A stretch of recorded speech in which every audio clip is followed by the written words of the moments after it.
What's going on, Jerome? It's a beautiful Thursday. It's a great day to rage against machine.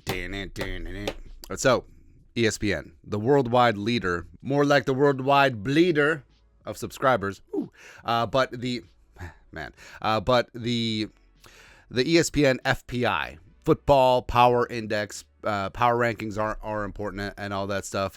But they've been hating. They've certainly been hating. And everyone's looking at the Vikings like, well, they lost Kirk Cousins. Well, they lost Daniil Hunter. We don't know what Darnold and McCarthy and Dallas Turner are going to be. Okay. That's why the Vikings win total is 6.5. That's why the Vikings are getting pooed on. It's okay. Bring it. And I kind of feel good about this team. Not gonna lie, man, because whoever's at quarterback, they got the makings of a top 10 offense. Of the Flores Hellfire defense is gonna be getting after it. Daniels, Coach Hatt, and teams are gonna be great, especially with the new kickoff rule. I think King Kennett and Wangu is gonna have a chance to be an All-Pro. So let them sleep. If they hate, let them hate, and watch the money pile up. So Seth Walder, noted Vikings hater. First look at FPI ratings for the 2024 season. Again, ESPN Analytics, Football Power Index, whatever. So Chiefs at 2, actually. The Niners at 1. Ravens, Lions, blah blah blah blah blah blah blah. So Lions up there at 4. Okay. Cowboys at 6. Again, it does speak. These are supposed to be super subjective. Well, no. Objective or subjective? Like, which one is better? Which one has no bias? Doesn't matter. But the whole computer, the computer, the algorithm is not supposed to have any bias. Yet the Cowboys up there at 6. Please bring your ass. Please. Texans at 9. Greasy grimy Green Bay Packers at 10. Jets at 12. That's how you know this thing is biased. Jets at 12. Rams, I think, are underrated. Browns, Falcons, overrated. Jaguars, slightly overrated. All right, so those are slightly outside the playoff places. Steelers, Chargers, Bears at 19. Really, I think you should almost. Well, actually, you should swap the Bears and the Vikings at 19 and 25, but it is what it is. Colts, Seahawks, Raiders, Vikings, blah, blah, blah. All right, so the Vikings are in a similar strata to the Raiders, the Saints, the Tennessee Titans. And then you get to the bottom now here, the Panthers, Patriots, Broncos, Giants, Commies. I think the bottom 5 is actually pretty astute. So it is what it is.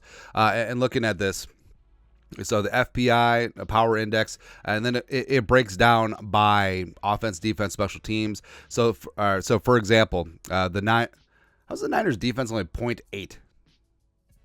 Actually, what's the highest for defense? -2 is the worst. All right, so you can't even. All right, the Ravens get 1.9 for defense. That's at. All right, so the Niners are up there at 1 at 4.4 for offense, which I don't know. Like, how can the Niners be above the Chiefs? The Chiefs have Mahomes. I understand that the Niners have all the weapons and whatnot, but is this all because of Ricky Pearsall? People love Ricky Pearsall. Okay.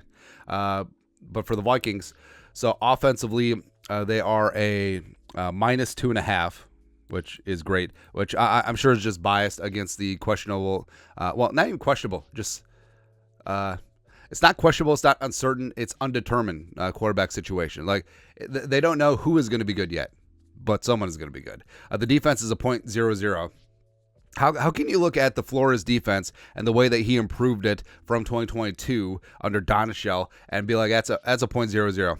It's a non-factor, please. And then -0.1 on teams, please. It's ridiculous, man.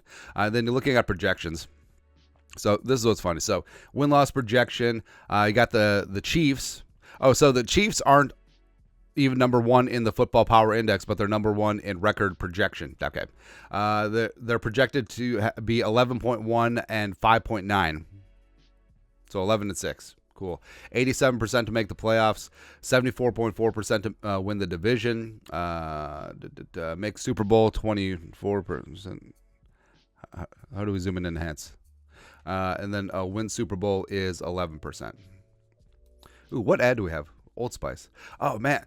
So do you know like that, like the first Old Spice ridiculous commercial where the guy's on a boat? Like that was all like legitimate effects. Those like no CGI. But so for the Vikings down here, they're projected at 6.8 and 10.2. So it was almost nice. So they couldn't even give us 6.9. Damn good. Damn she fine. Come on, man. Let's see here. 14.1% to make the playoffs. 3.6% to make the division. I think I would bet the over.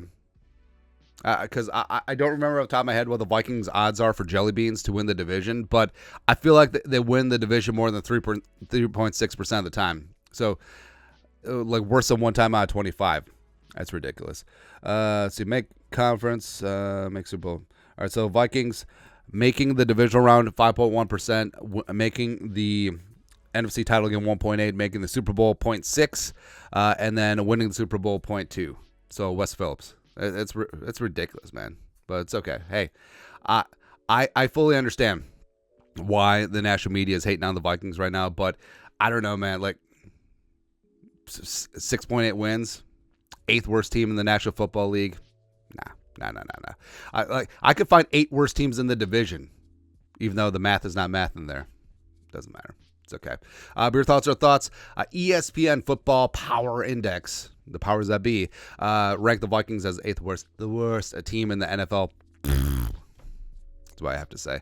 Let us know your thoughts and our thoughts and their thoughts in the comment section below. Subscribe for daily Vikings takes. Want to support the work? Put a little something in the Venmo. But next time, Skull Production Value.